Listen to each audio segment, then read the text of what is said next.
Now we're in chapter 10, verse 10. And this is a very interesting piece. We go to 10, verse 10.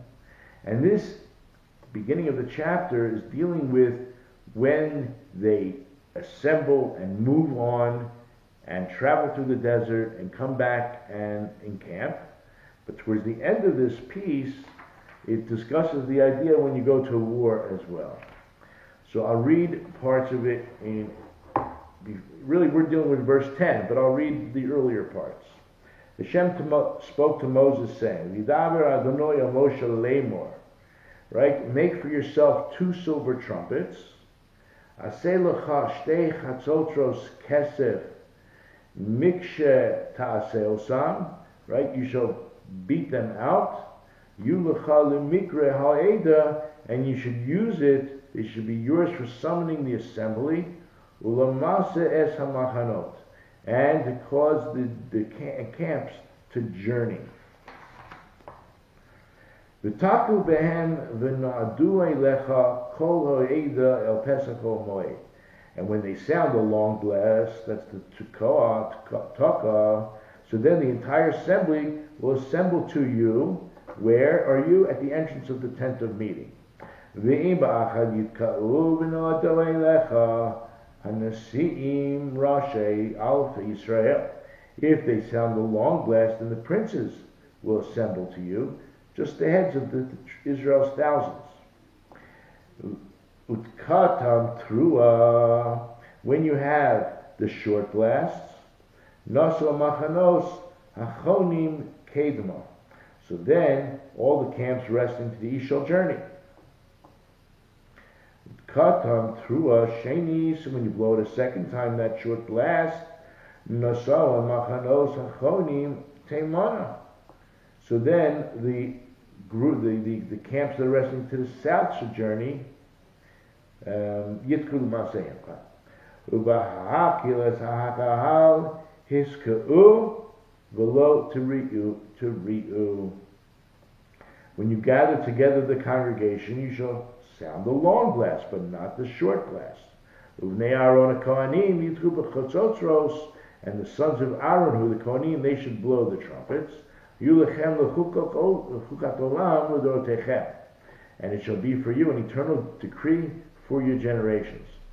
Okay, so far we've been dealing with moving the encampments while in the desert. Now 9, which we're going to be dealing with, number 10, verse 10.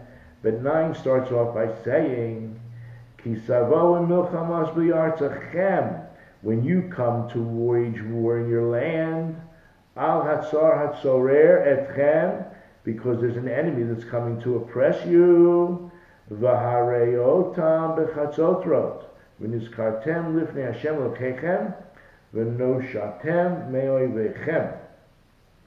So what's going to happen? You will sound these short blasts of the trumpets. You shall be recalled before Hashem your God, and you shall be saved from your foes.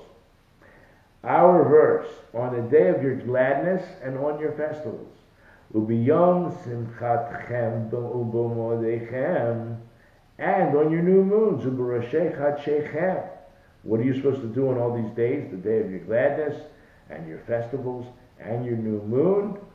Utkatem b'chatzotrot al alotechem v'al zivchei shlomechem yulechem zikaron lifnei Hashem Elokechem ani Hashem Elokechem.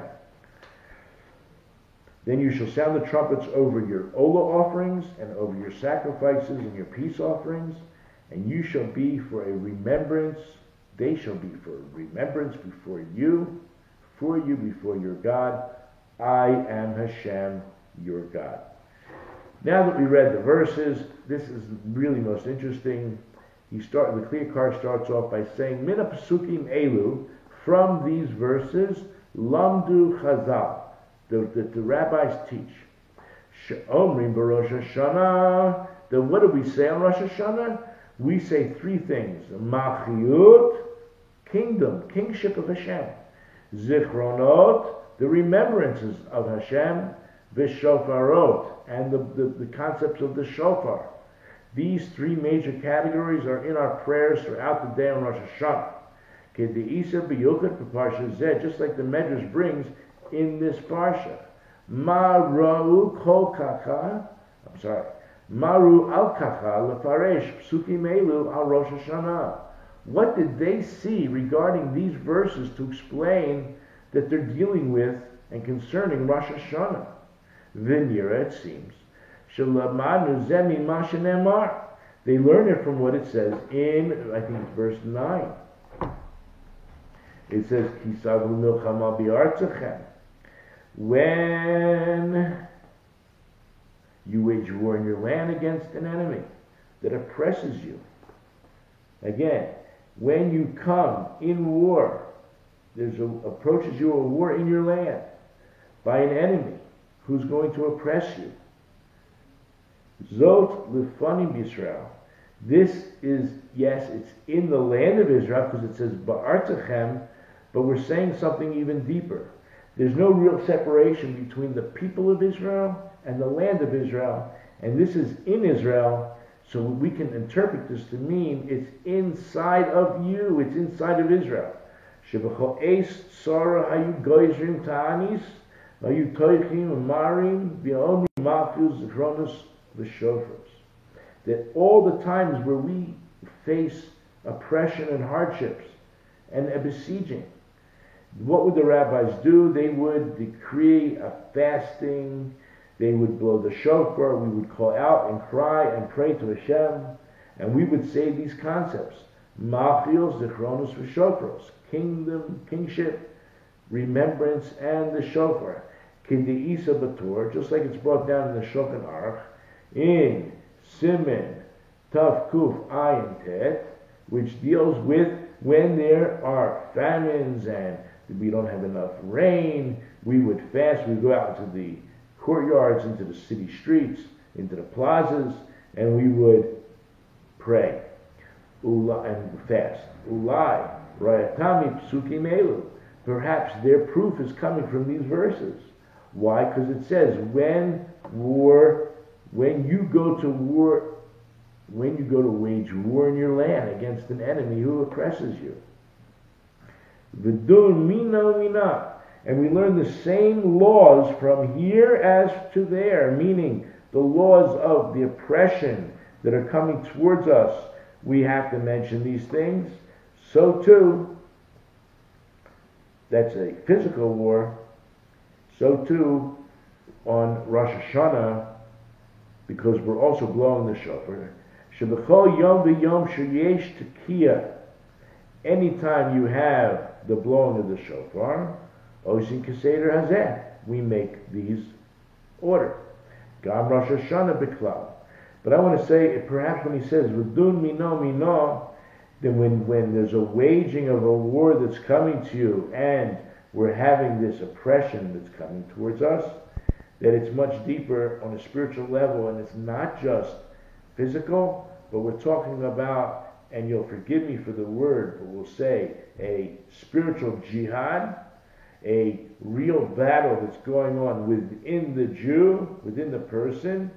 And how do we know? I mean, the Kamar Milchama Ba'artzachem. It says a war in your land. Ba'artzachem meaning in your land. The base, Bo Shma Mina Shmedaber B'tzoyrer Hu Toch Ha'aretz. Yes, we hear from this that we're talking about an oppression that's happening where? Toch Ha'aretz, within the land. V'zeh Yi'ud Rosh Hashanah. This is also talking about Rosh Hashanah. It's designated for Rosh Hashanah. Shetokim bo hashofar, b'shofar, la'arvei v'satan. Why are we blowing the shofar on Rosh Hashanah? Don't forget the big picture. We're blowing it to confuse what we call the Satan. The Satan is hatzarer hapanimi asher b'toch haaretz. The Satan, what we call the Yetzer Hara, that is the one that seizes, it's causing a siege on the most inner level, which we call B'toch Haaretz, meaning internally, there's this internal battle that's going on. Lafuche stam tzarer, to exclude any other type of battle or any type of siege. Hu chutzlarts, which would be considered outside the land. Here it specifically says inside the land, so it's talking about internally. Whereas externally is talking about maybe any other type of war. Furthermore, Mali Tzorer Chitzuni, Mali Panimi. Why do I even need to know that there's an internal oppressor or an external oppressor and an internal oppressor? What do I need to know that there's such a thing as an internal oppressor? The Fizeh, so according to this, it's Yofa, Nirmaz, Psukim, Elu, it rests very well. It's hinted at extremely nicely within these verses that we are dealing with the Seder of Rosh Hashanah, because that's the day that we are having this ultimate Malchut, a king, crowning Hashem as king, and dealing with the ultimate, I'm going to say, Yetzer Hara, battle with the Yetzer Hara, because when we put Hashem over us, we're really getting rid of our ego. We're really trying very hard to humble ourselves and be in a position where we can accept all of the mitzvahs of Hashem and His kingdom, and it really will straighten us out for the entire year. We have to have a focus. That's why in Rosh Hashanah, the seeds of Rosh Hashanah sprout through the year. The energy that we create in Yirtzeh Hashem through crowning Hashem as king and knowing our place will be extremely helpful in our avodas Hashem and how we deal with other people. Shabbat Shalom, everybody.